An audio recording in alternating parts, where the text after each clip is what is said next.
Olá, eu sou o professor Vicente de Paula Ataíde Júnior, sou juiz federal na 4ª Região, aqui em Curitiba, e professor do Departamento de Direito Civil e Direito Processual Civil da Universidade Federal do Paraná, onde também participo do programa de pós-graduação em Direito dessa mesma universidade. E estaremos juntos nos próximos encontros tratando grandes temas do direito processual civil, especialmente considerando o advento do Código de Processo Civil de 2015, que trouxe a necessidade de atualização e de renovação de mentalidade em relação às principais instituições do direito processual civil brasileiro.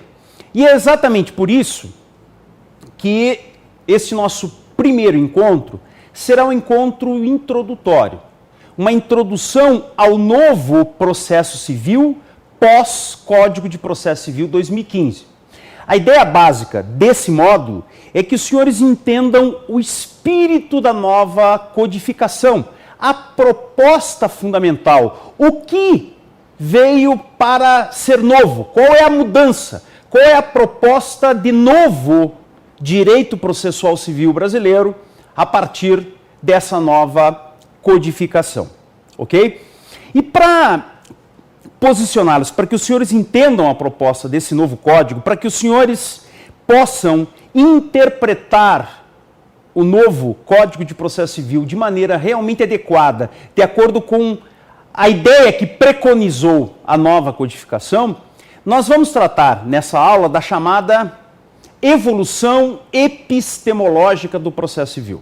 É necessário rever os passos que foram dados na construção da ciência processual, desde os seus primórdios na Europa até os modelos mais atuais que desembocaram, inspiraram, deram os princípios fundamentais do Código Brasileiro de 2015, ok? É necessário retornar um pouco à filosofia e à história do direito para que possamos, de forma adequada, entender a nova codificação e fazer a interpretação dos seus institutos, mesmo daqueles que não foram alterados de forma mais intensa, mas sim respeitando a principiologia da nova lei e do novo processo civil. Senão, nós corremos o risco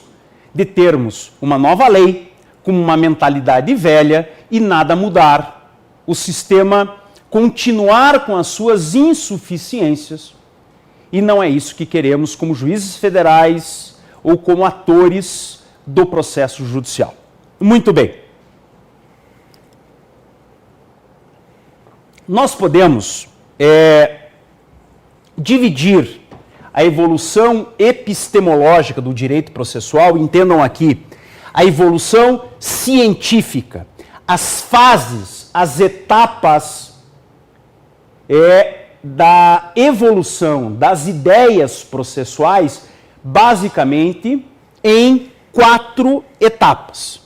O sincretismo, também chamado de imanentismo, o processualismo, também chamado de autonomismo, o instrumentalismo e a fase metodológica mais recente, o neoprocessualismo, que alguns chamam de formalismo valorativo, formalismo axiológico ou, mais recentemente, processo no Estado constitucional. Processo no Estado constitucional. Então, nós costumamos dividir a história do direito processual científico nessas 4 etapas. Mas, cuidado, o sincretismo, esta primeira etapa, ela é, na verdade, a etapa pré-histórica. É a fase pré-científica do direito processual. Melhor dizendo, o sincretismo é a etapa em que nós não tínhamos o direito processual civil como ramo do direito, como disciplina autônoma, cientificamente autônoma, epistemologicamente separada e independente. Notem que o direito processual civil, enquanto ciência, é um campo absolutamente novo. Ele data a sua inauguração como disciplina científica autônoma da segunda metade do século XIX e ainda já quase no século XX. E ele floresceu cientificamente, especialmente na primeira metade do século XX. Né? Portanto, se nós compararmos com o direito civil é milenar, o direito privado em si é milenar. Né? Mas o direito processual civil, as instituições do direito processual civil, só nasceram em meados do século XIX. De maneira que tudo o que havia antes englobava a fase pré-histórica ou pré-científica do direito processual, que nós chamamos de imanentismo ou sincretismo. E por que essa expressão sincrético, imanente? Porque nesta primeira etapa, nesta etapa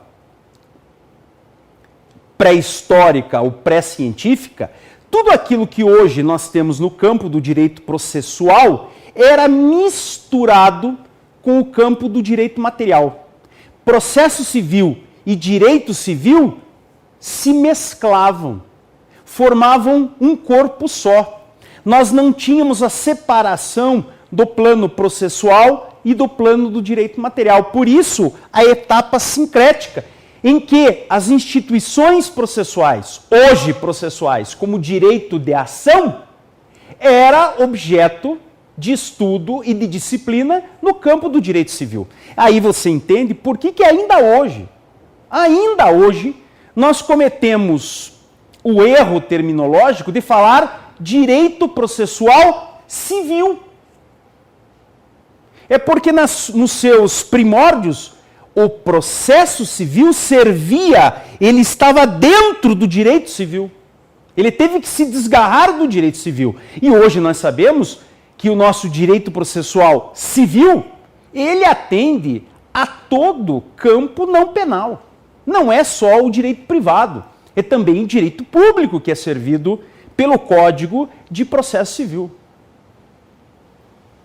Pois bem, então, esta etapa, a etapa primordial, pré-científica do direito processual, é chamada sincretismo porque as instituições do direito processual estavam mescladas com as instituições do direito civil. Especialmente uma categoria, o direito de ação. O direito de ação na fase sincrética,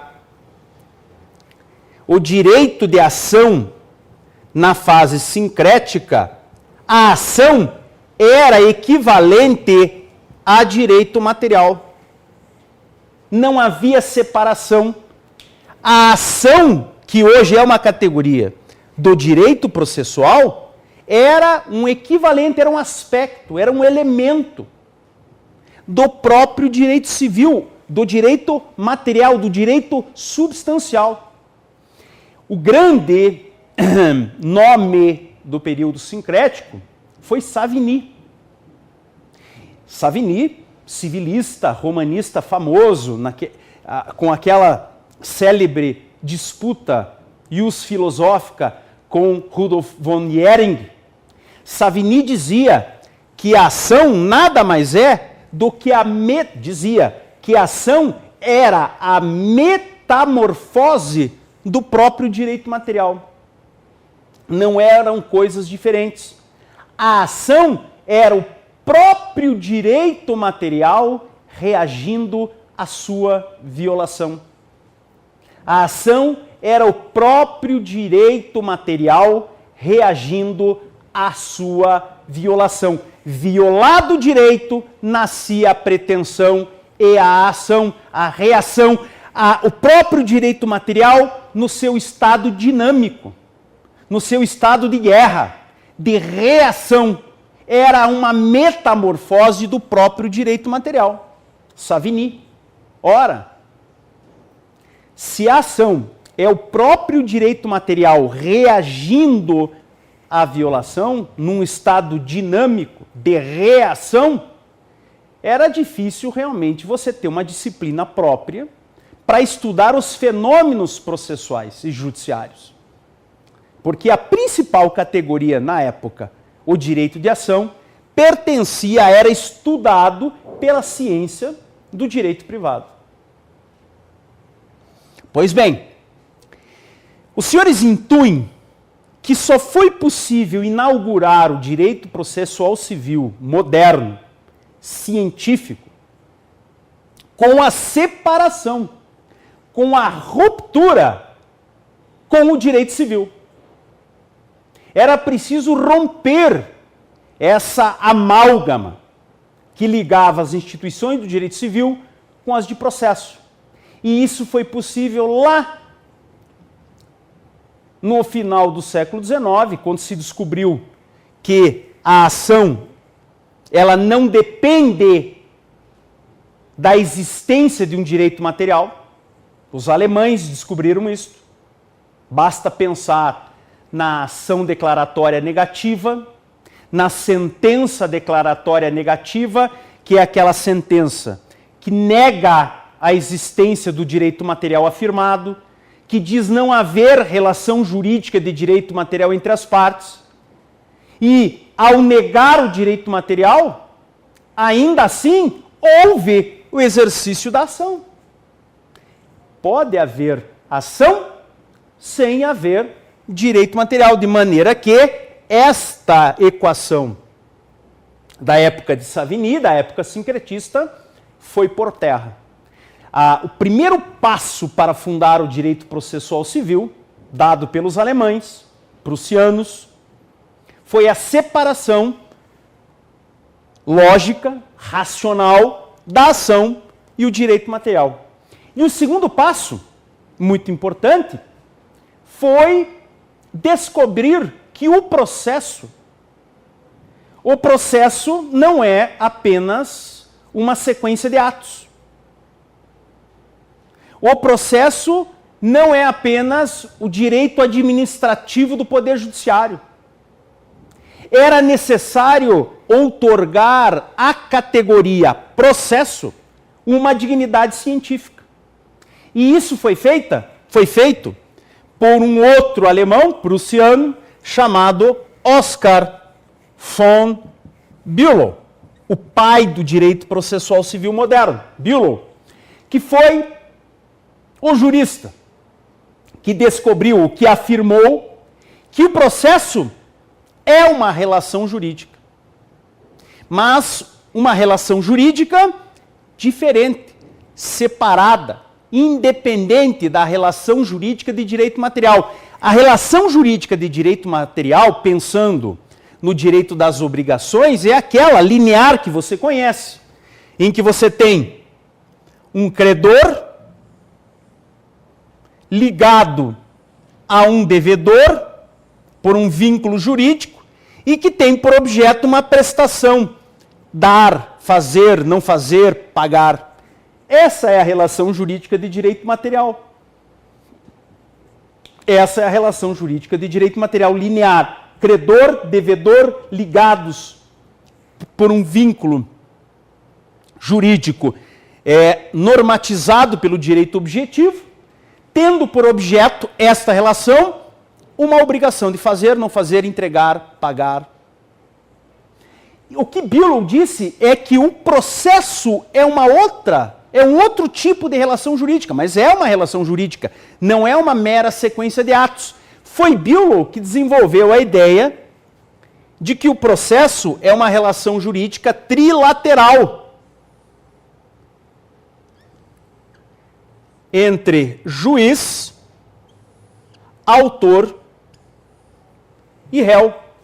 Eis a célebre ideia gráfica do processo como uma relação jurídica entre três personagens. Juiz, que é o Estado, e as partes, autor e réu.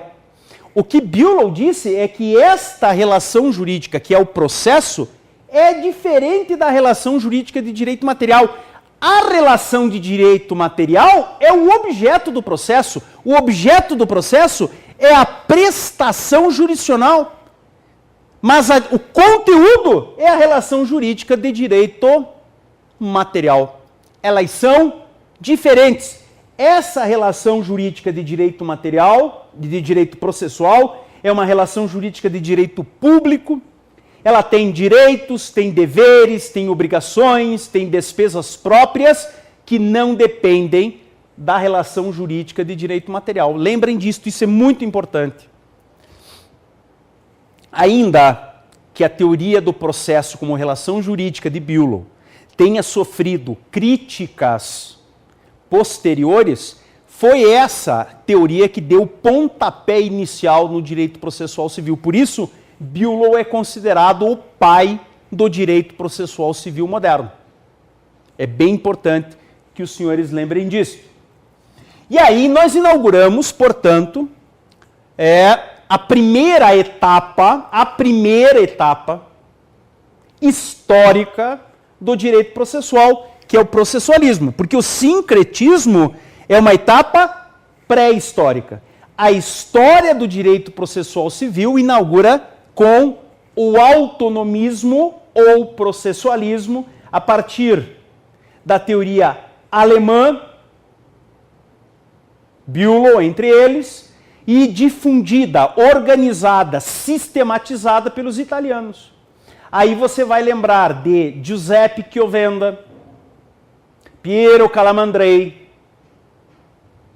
Carnelutti, né? Os grandes nomes do direito processual civil italiano, que foram os responsáveis por organizar, fazer a anatomia interna do direito processual, dar os nomes, dar os conceitos, fazer a sistematização. Foi Chiovenda que inventou a palavra preclusão, que nós falamos até hoje. Preclusão. Litisconsórcio necessário, substituição processual, todos esses conceitos foram elaborados especialmente no início do século XX por alemães e especialmente italianos, que inauguraram o direito processual civil como ciência. Essa primeira etapa metodológica, epistêmica do direito processual tinha por objetivo desgarrar o processo civil em relação ao direito material, lançar os conceitos, fazer a organização interna, lógica, coerente. E para fechar este ponto, portanto, nós podemos dizer que aqui o direito se separou da ação e que o principal objeto dessa primeira etapa histórica foi criar a ciência processual própria. Esse era o objetivo. Uma fase marcada pelo conceitualismo, pelo racionalismo, pelo pensamento matemático, né? Nós estamos aí vivendo o período ainda influenciado pelo positivismo de Comte, das ideias da ciência, do progresso, da ordem, né? A ciência como grande instrumento para alavancar a civilização, enfim, e o direito processual civil nasce nesse contexto histórico. Porém, vejam, é importante ter em mente que o século XX reservou a história da humanidade pelo menos dois momentos críticos. A Primeira e a Segunda Guerra Mundial, em que a humanidade se desencanta com as promessas da própria modernidade, né? Com as promessas da ciência, da tecnologia. A ciência e a tecnologia acabam servindo aos propósitos totalitários, forjam os instrumentos de destruição em massa. A figura do cogumelo de Hiroshima, a bomba atômica, a bomba de hidrogênio, né? A tecnologia sendo capaz de fulminar milhares de pessoas em segundos. O genocídio, a banalização do mal, na expressão consagrada de Hannah Arendt, das pessoas humanas sendo tratadas de uma situação até menor do que escravos. Foram despersonificadas. Regime nazista, pessoas usadas para experimentações científicas, destituídas da sua dignidade própria, ou como Hannah Arendt também prefere, foram consideradas supérfluas. Todos esses impactos, o impacto do genocídio, do totalitarismo, mexeu com o pensamento, desencantou a humanidade, a filosofia, com as promessas da modernidade. Aí nós tivemos o início daquilo que se convencionou chamar de pós-modernidade. E isso também impacta o direito processual civil. A próxima etapa do direito processual civil é o instrumentalismo. No instrumentalismo o grande mote do processo, dessa fase, é que o processo não poderia mais ser visto como um fim em si mesmo. O processo deveria servir aos seus propósitos, aos seus escopos fundamentais. Era preciso sair dos conceitos e analisar as dimensões políticas, sociais, econômicas, que circundam o fenômeno processual. Era necessário sair do discurso estéril do processualismo e se perguntar para que o processo serve, para quem o processo serve, quais são as dificuldades reais e históricas para o acesso à justiça. E quando eu falo em acesso à justiça, todos lembram da figura de Mauro Capelletti, Brian Garth, os escritores daquele relatório chamado Acesso à Justiça, com a diferença que o livro Acesso à Justiça é um relatório estatístico das dificuldades, dos obstáculos para o acesso à justiça em vários sistemas judiciais mundiais. Ou seja, o jurista teve que sair do pensamento matemático, racional, lógico, e começar a ir a campo, estudar os fenômenos acontecendo, estudar a realidade, ver as dimensões externas do fenômeno processual. E assim o processo deixa de ser conceito para ser resultado. É preciso que o processo esteja preparado para atingir os seus escopos fundamentais. É aqui que inicia-se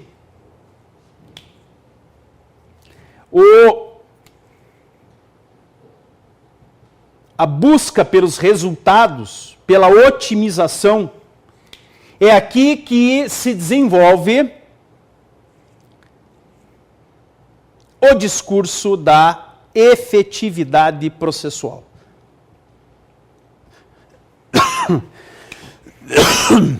Desculpe.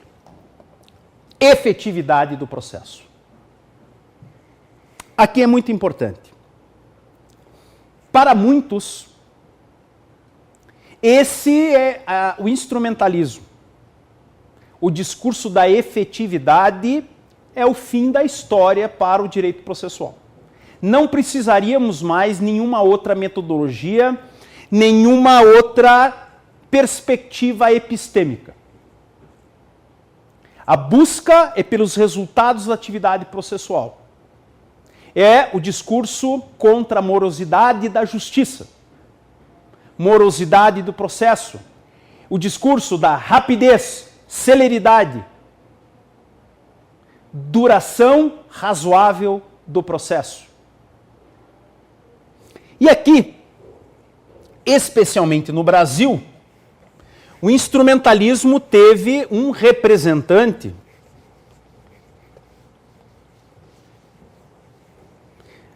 bastante conhecido, o professor Cândido Rangel Dinamarco, da Universidade de São Paulo.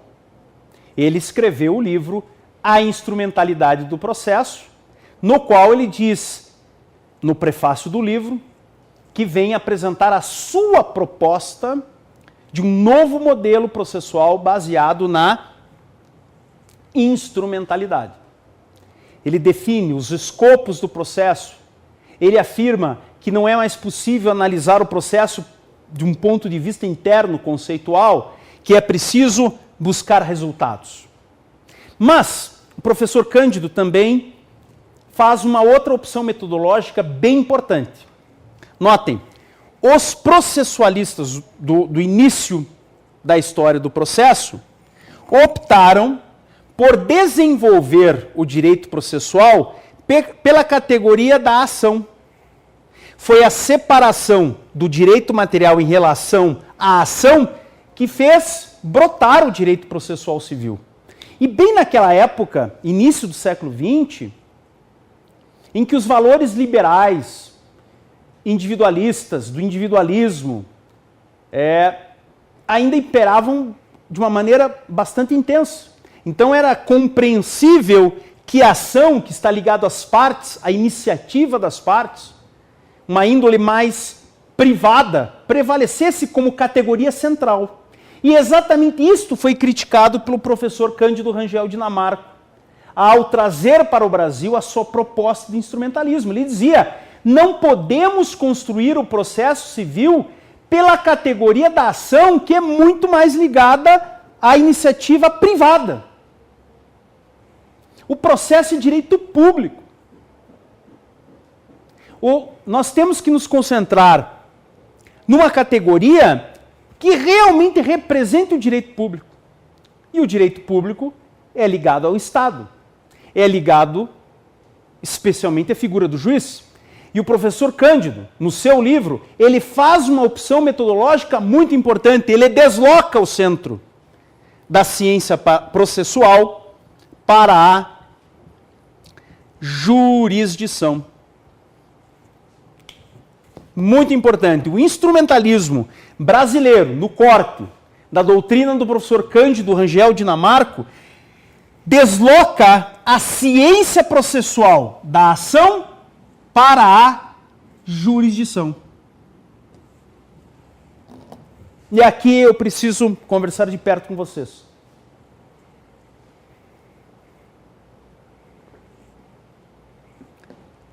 Nós praticamente fomos forjados. O processo civil brasileiro, das últimas décadas, dentro dessa perspectiva metodológica instrumentalista. O discurso da efetividade e o discurso de que nós partimos da jurisdição para entender o fenômeno processual. Será que vocês conseguem intuir as consequências disto? De se colocar o poder estatal no centro da ciência, de pesquisar soluções processuais a partir do poder estatal? Sim, o instrumentalismo nos legou grandes avanços. A sua própria noção, a noção do processo como um instrumento a serviço da realização do direito material. Da busca pelos resultados, da busca pela efetividade do processo. Porém, quando a doutrina instrumentalista coloca a ciência processual nas mãos da jurisdição,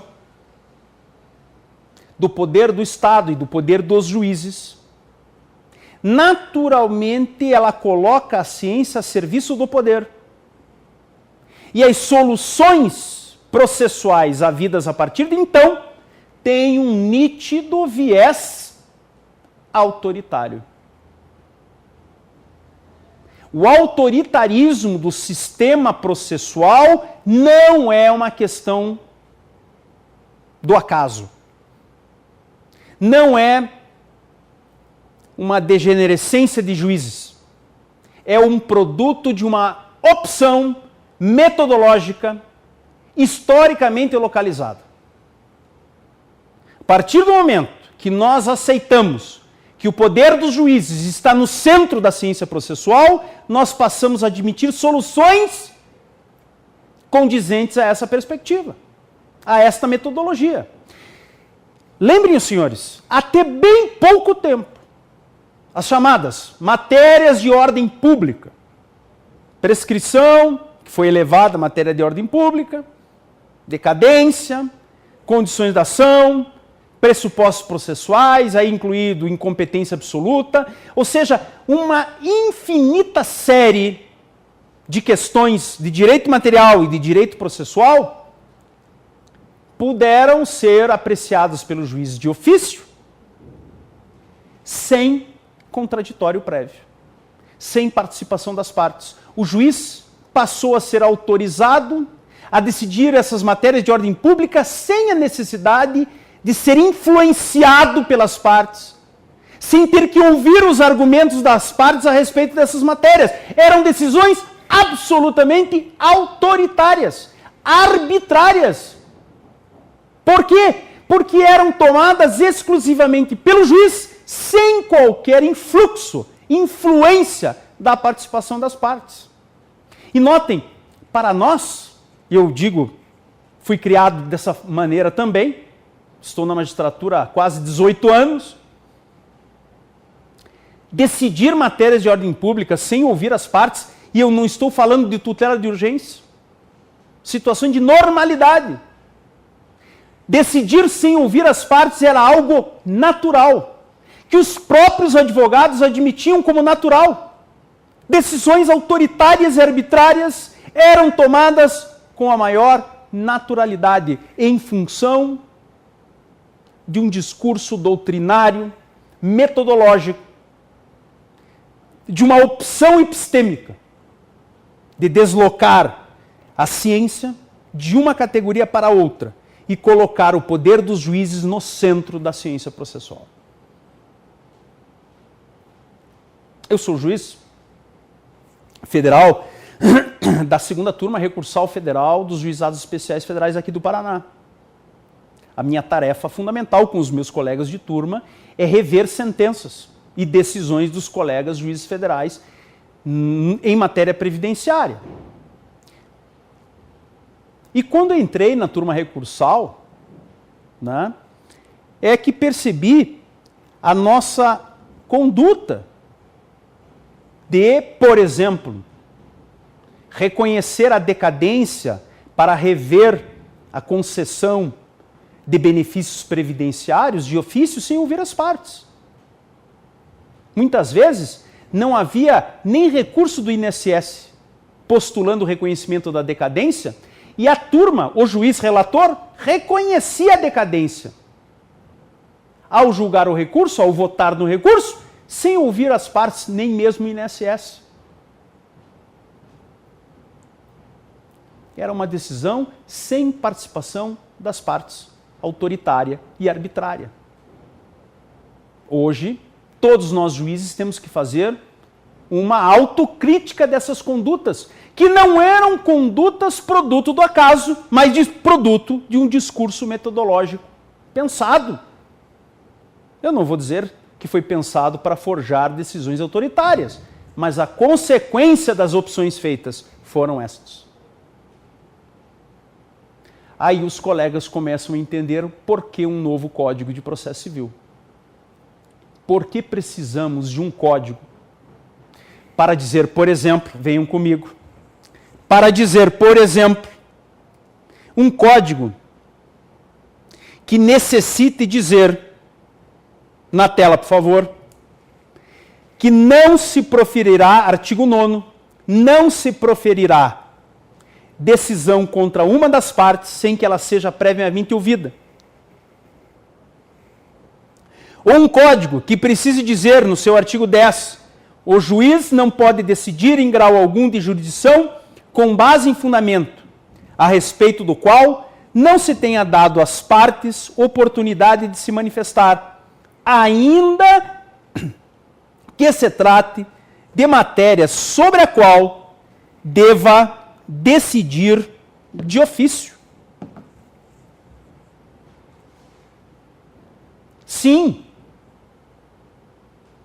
o novo Código de Processo Civil,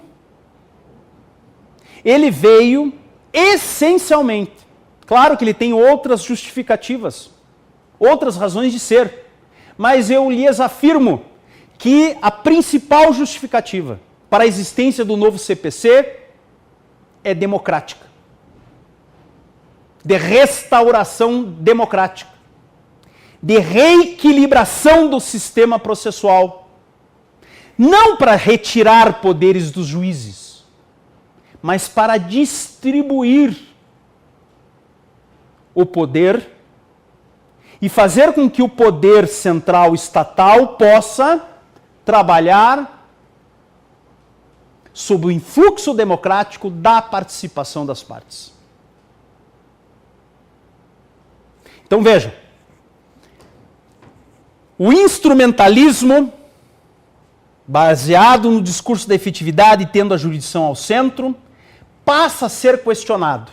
E hoje se trabalha a possibilidade de um novo momento, etapa ou fase metodológica, que os juristas vêm chamando de neoprocessualismo ou formalismo valorativo, formalismo axiológico, ou talvez melhor ainda, processo no Estado constitucional.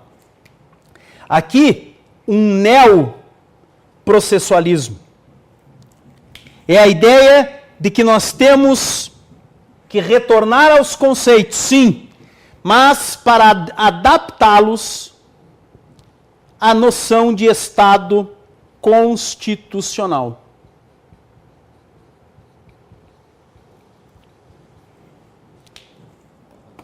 A proposta neoprocessualista, chame como quiserem, Fred Dias Júnior fala em neoprocessualismo. O Daniel Mitidiero, que cunhou a expressão formalismo valorativo, hoje prefere falar em processo no Estado constitucional, da mesma maneira que o professor Luiz Guilherme Marinoni, o professor Sérgio Cruz Anehart. Os três escrevem juntos. É preciso retornar aos conceitos, ao formalismo processual, para fazer uma reengenharia desses conceitos de acordo com os princípios constitucionais e com a teoria dos direitos fundamentais. Talvez você se pergunte, mas o que há de novo? O que há de novo em estudar processo de acordo com a Constituição? Isso nós já fazemos. Mas eu replico. Será que nós temos um constitucionalismo realmente estruturado, arraigado no nosso sistema processual ou na nossa cultura jurídica? Nós temos Constituição desde 88. Mas os senhores intuem que o constitucionalismo não nasceu com a Constituição. As ideias constitucionais, teoria dos direitos fundamentais, separação de texto e norma, a hermenêutica constitucional, a diferença de regras e princípios, isto tudo é muito novo para nós. Por isso, trabalhar o processo civil à luz dos princípios constitucionais, do constitucionalismo e da teoria dos direitos fundamentais, realmente, me parece, justifica um novo momento metodológico.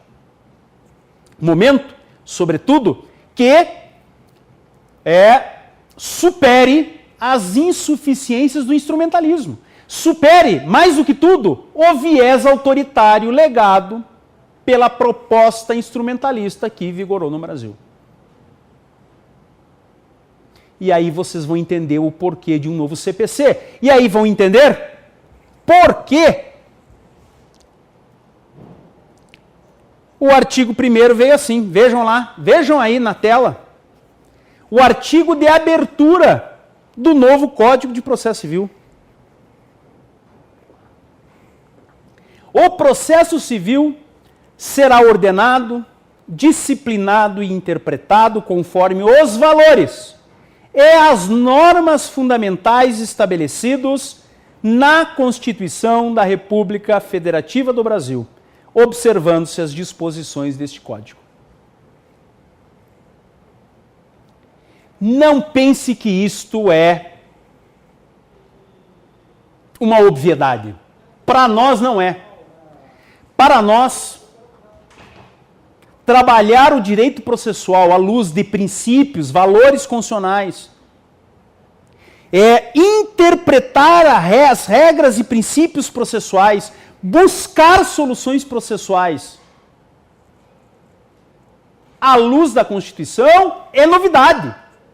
Nós estamos ainda na primeira infância do nosso constitucionalismo. Nós estamos ainda na primeira infância dos nossos direitos fundamentais. Há quem se fale aí em nova constituinte.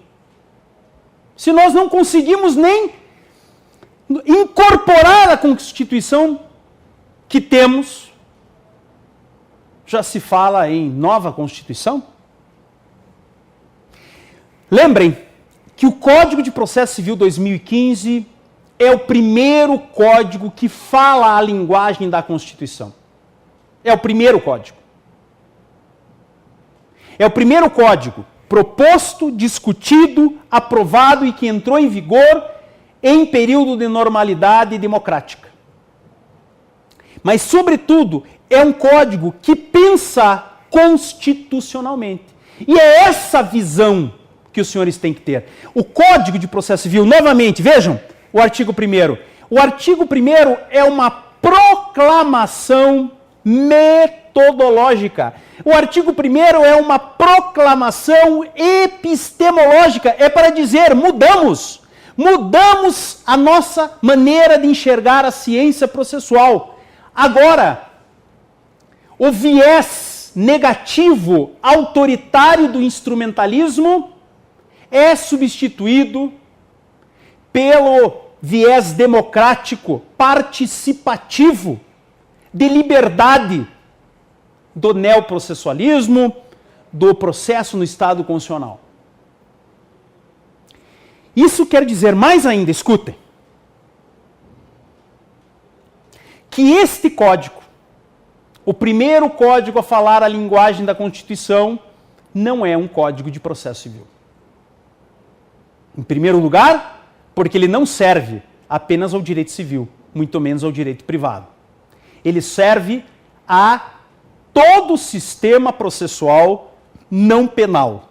E ainda, olha que o pessoal do processo penal já se serve do Código de Processo Civil para muitas das suas soluções.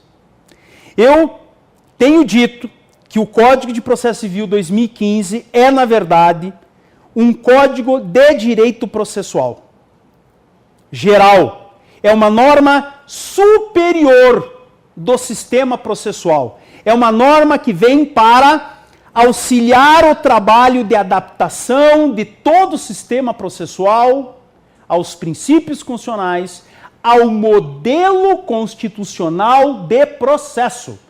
Não ao devido processo legal, mas ao processo justo, ao direito fundamental, ao justo processo. E não só as instituições processuais civis ligadas à Justiça Federal ou à Justiça Estadual. Vejam, a prova do que eu estou falando, artigo 15 do novo Código. Olhem a profundidade disto. Não se trata mais de um Código de Processo Civil. É um código de direito processual. é uma norma superior do sistema de justiça civil no Brasil, aplicável também ao processo eleitoral, ao processo trabalhista, até mesmo ao processo não jurisdicional, que é o processo administrativo. Ok?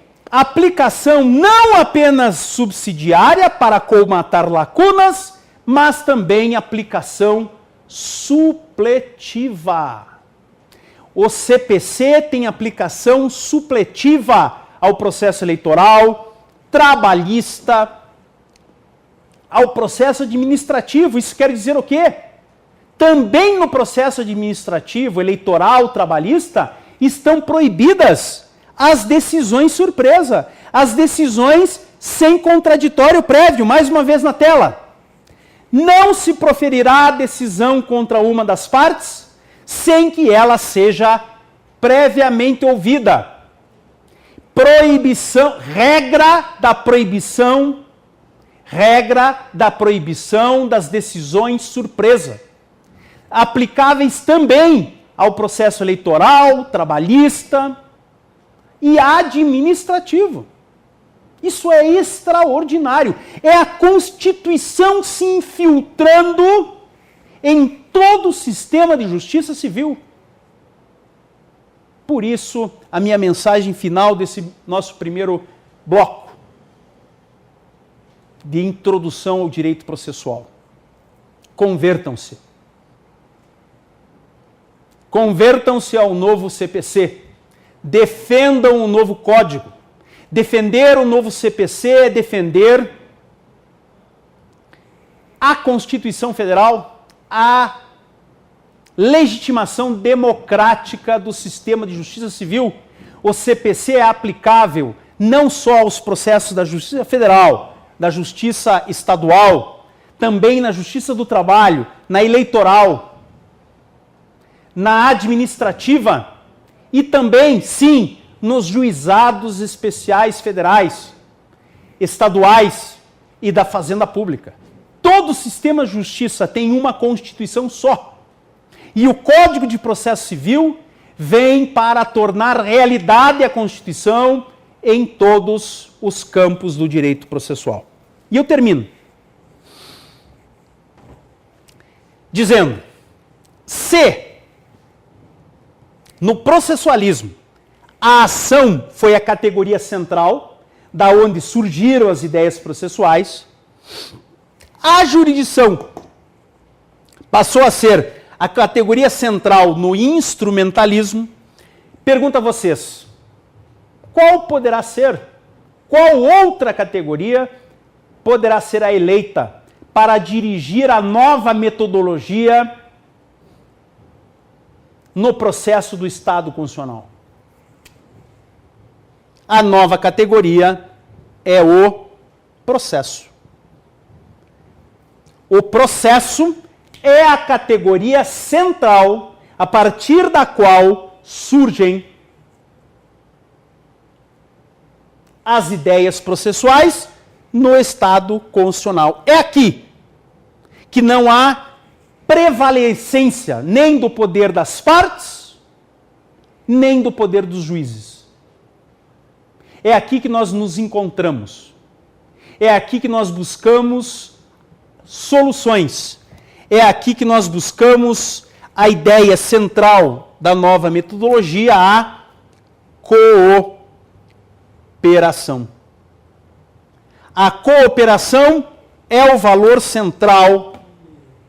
A cooperação é o valor central, é a meta central do neoprocessualismo, do processo no Estado constitucional.